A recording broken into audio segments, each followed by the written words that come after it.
Welcome to Mindfully Integrative Podcast with your host, Dr. Damaris G.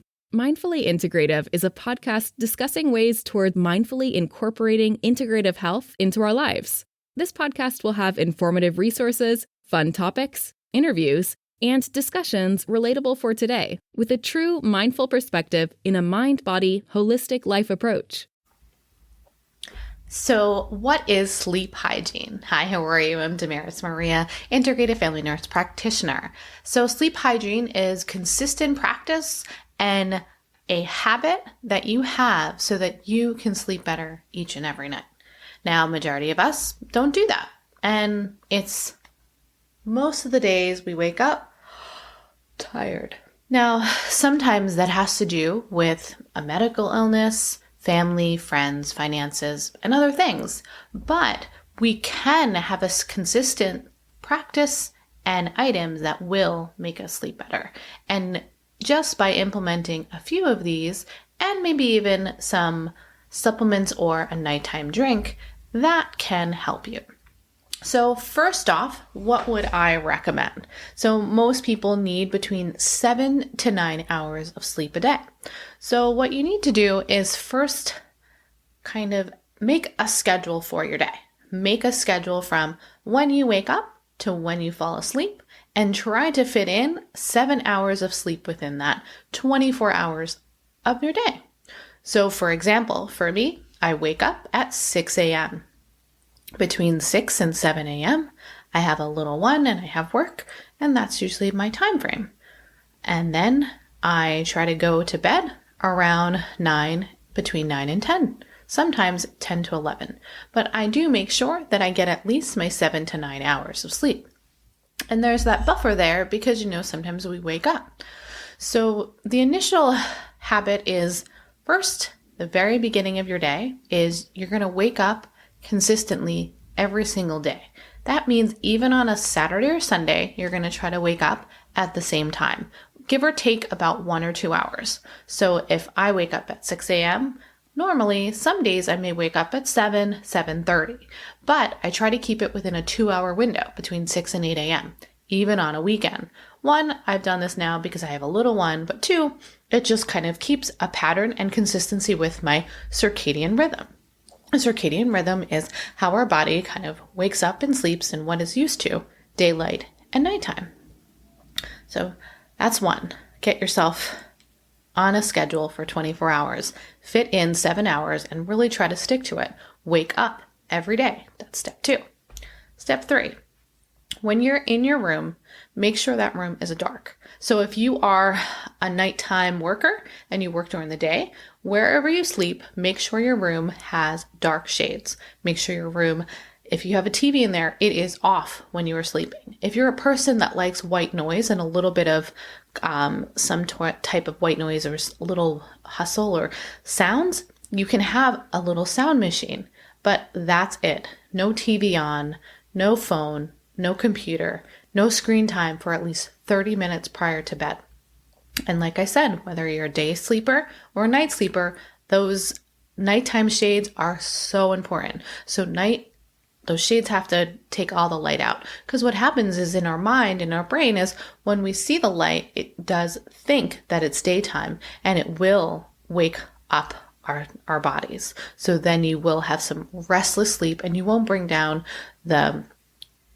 in the brain, we have beta waves, and these waves go and hurts. And you want to get into this delta sleep. And this delta sleep will help get you the most restful and relaxation. And we don't get that if we think that it's daytime and we think we're supposed to be up.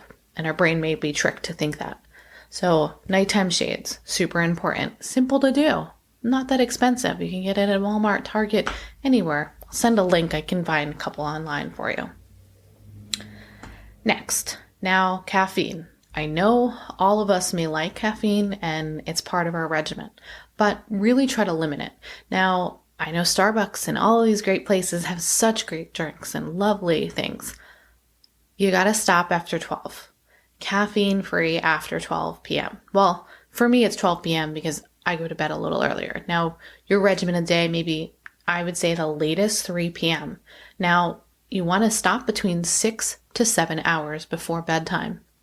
This is because your body keeps that caffeine within your system, and it circulates, and it will still be a factor in keeping you restless and anxious. So you gotta lower it. Take other options. I do herbal teas. I do tons of water, and low, 0-calorie kind of electrolyte beverages and smoothies. But still, I try to lower the caffeine and lower the sugar, because that in itself, in general, will keep you up. Next, I then try to, like I had said before, 30 minutes before your bedtime, you're going to do no screen time. That means no TV, no phone, or such. Now you can have maybe a gentle music. You can do some sort of gentle movement. But you really want to limit that your mind kind of moving at the evening time. Now you can read a book, you can journal, you can paint, you can draw, you can sit in your bed and count numbers, count the stars, whatever. Just try to really avoid the screen time. It's possible. You just have to take a few minutes. And if nothing else, maybe take some breathing. I have a couple videos that are in my YouTube channel. Take a couple quick complete breaths, and you can really find some relaxation. I also have a few meditations in my YouTube channel if you want to take a look to try out, to clear the mind, to rest and relax. And I also have some sleep relaxation drinks that I've used to help get me through the evening after a long day. So there's some tips on that if you ever want to check that out.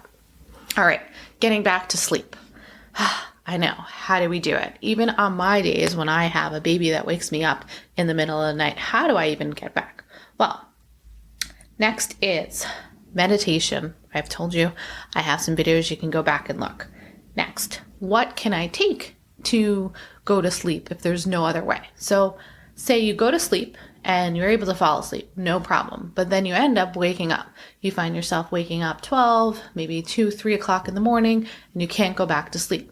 What are my options? Okay, so first off, you stay up for about 20 minutes or so. Try to journal, try to write, try to read, try to do something for a short period of time, and then wind down again. You can take a melatonin supplement or a magnesium supplement.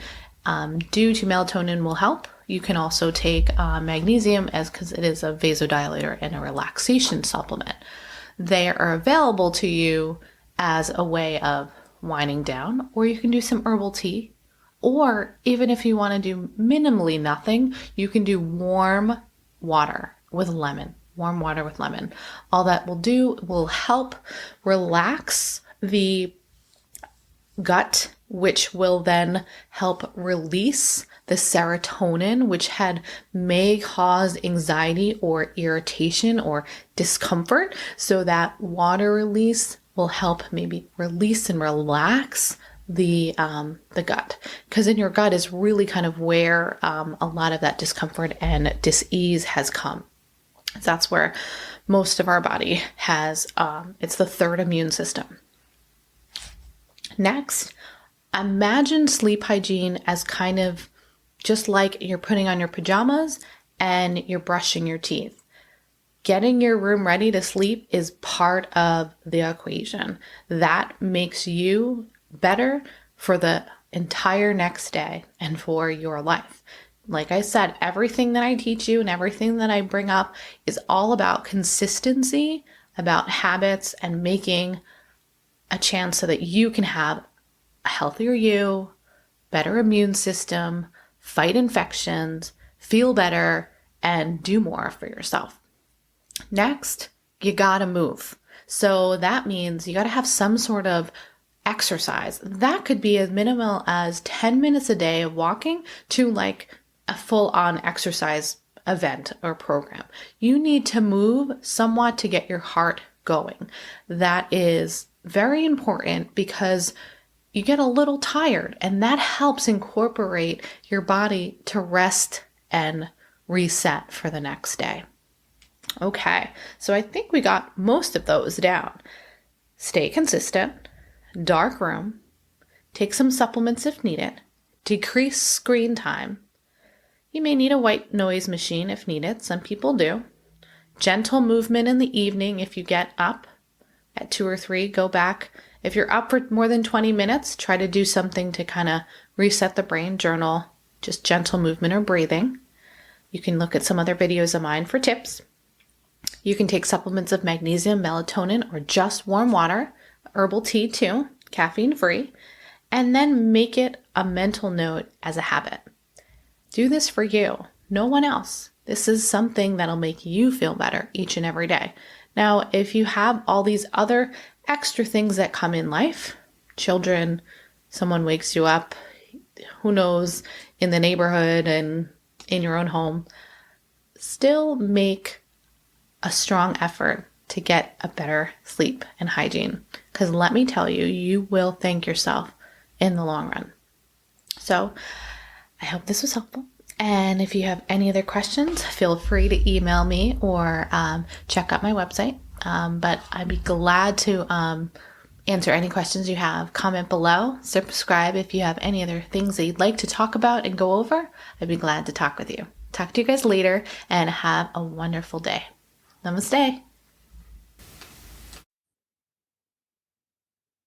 Thank you for listening to the Mindfully Integrative Show with Dr. Damaris Maria Grossman, family nurse practitioner.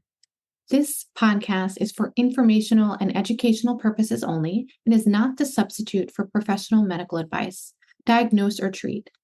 Always consult your healthcare provider before making changes to your healthcare routine. Make sure to subscribe so you don't miss an episode. If you enjoyed our show, please support us by leaving a mindful review on Apple Podcasts or your favorite streaming platform. Interested in being a guest or more information? Email us at info@mindfullyintegrative.com. For resources mentioned in the show, visit our website at www.mindfullyintegrative.com. You can also connect mindfully with Dr. Damaris on her social media links found on the site. May your strength and peace guide you to find a mindful way every day. Namaste.